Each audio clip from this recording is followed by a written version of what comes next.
The actor, who's been dubbed the sexiest man alive, is as famous for his off-screen life as he is for his big-screen roles.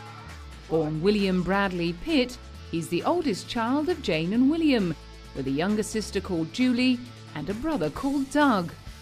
Raised as a Southern Baptist in Missouri, Hollywood must seem light years away from his conservative religious upbringing.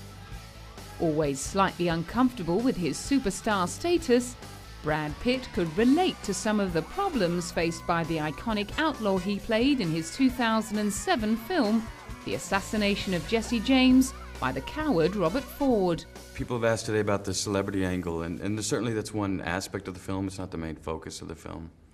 But he was one of America's biggest celebrities at that time.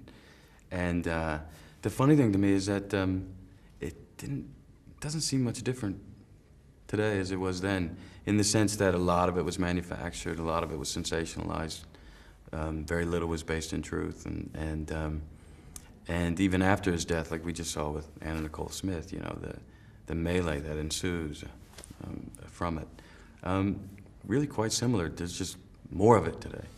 At school, Brad was an athletic student who threw himself into club activities as varied as golf, debating, and acting in musicals.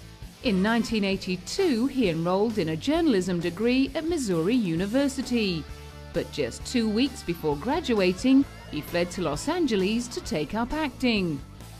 When asked about the change of heart, he confessed that watching his friends settling down and getting jobs had terrified him. His grand passion was for films, and if the movies weren't coming to Missouri, he would go to them.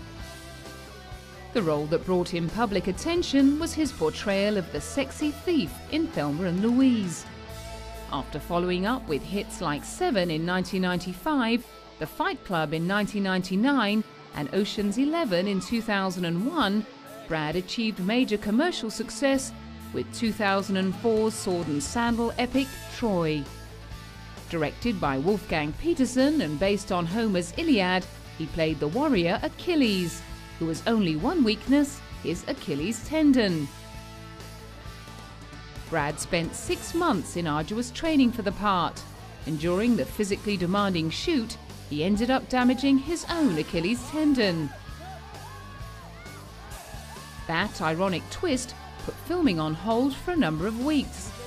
And at the Tokyo premiere, he noted other similarities between himself and the legendary warrior who yearned for immortality.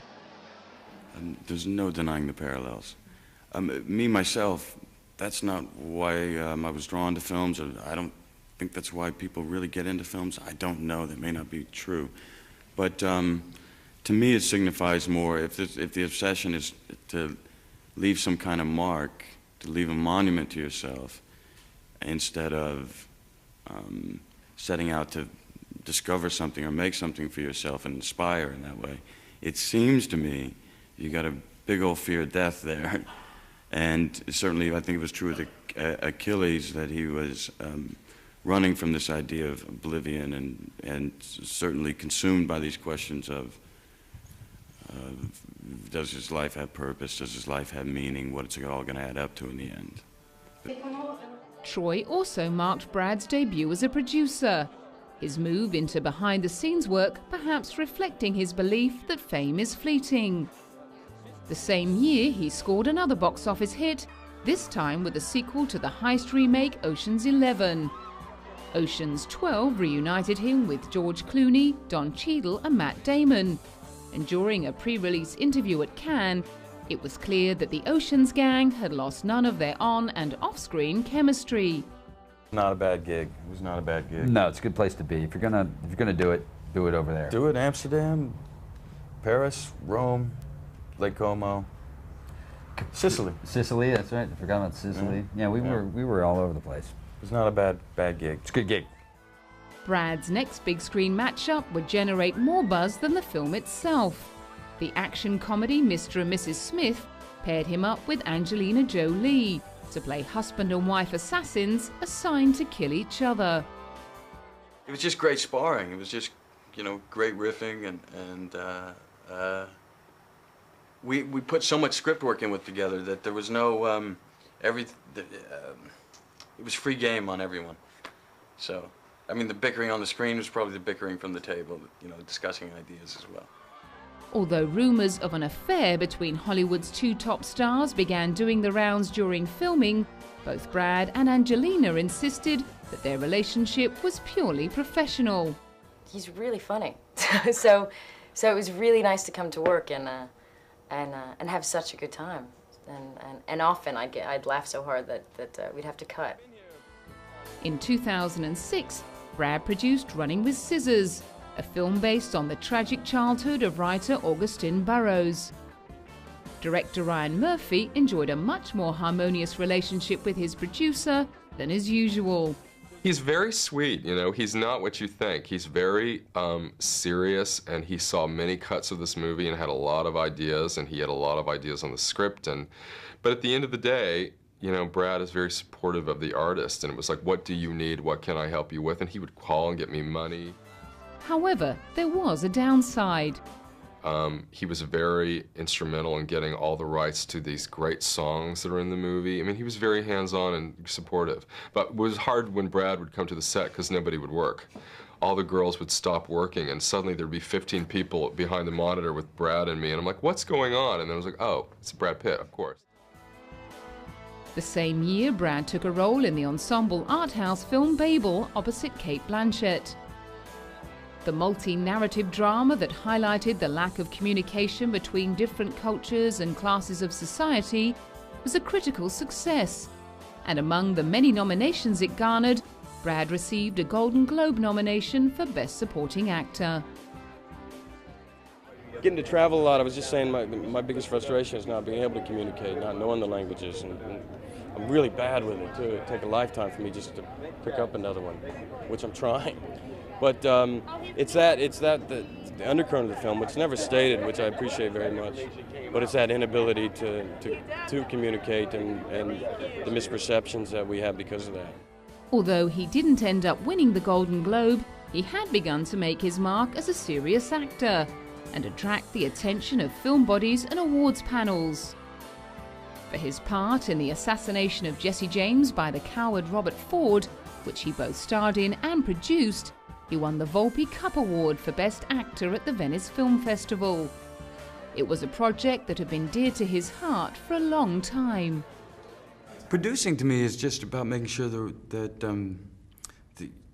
again, it's about quality and that the right people are plugged into the jobs that are going to get it there.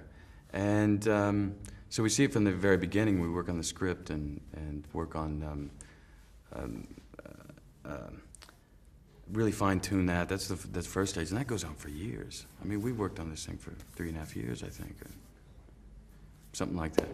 And then it's, you know, from seeing it to the end, and it's really more about quality control and helping the artist, meaning the director specifically, and the writer, helping them do their job, you know, making this free and easy for them. And I like it a lot. 2008 was to become one of the busiest of his career. As well as teaming up with the Coen brothers to play an airhead gym instructor in the spy comedy Burn After Reading, he reunited with his Babel co-star Cate Blanchett and Fight Club director David Fincher to make The Curious Case of Benjamin Button.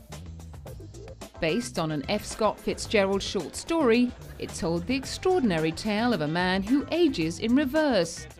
The transformation from old man to boy involved an exhaustive daily makeup routine. I just find it another challenge, you know, something else to take on, and I enjoyed it much more than I thought I would. I'll never do it again,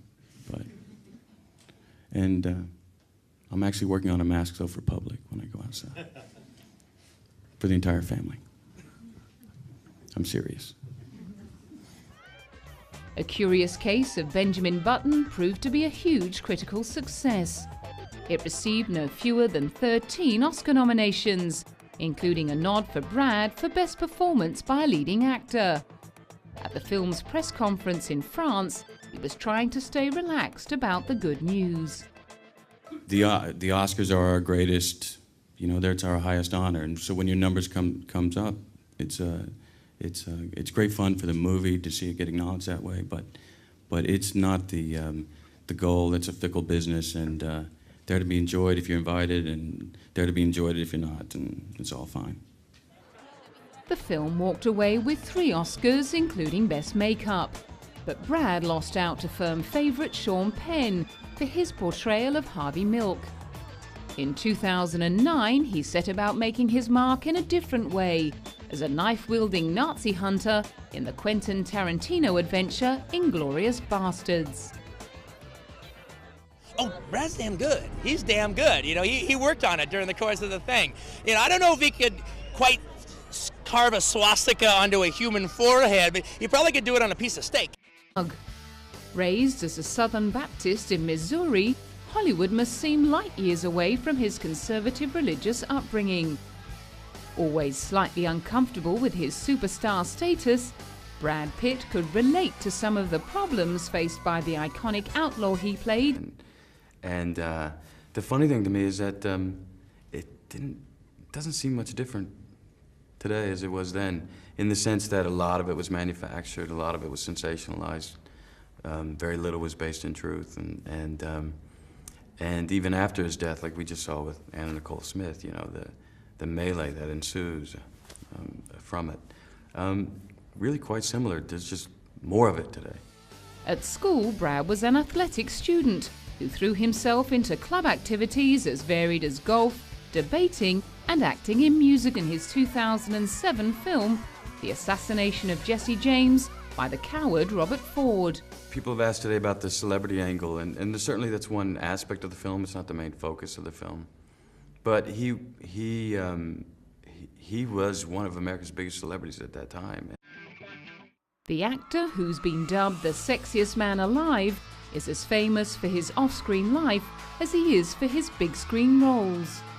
Born William Bradley Pitt, he's the oldest child of Jane and William, with a younger sister called Julie and a brother called Doug.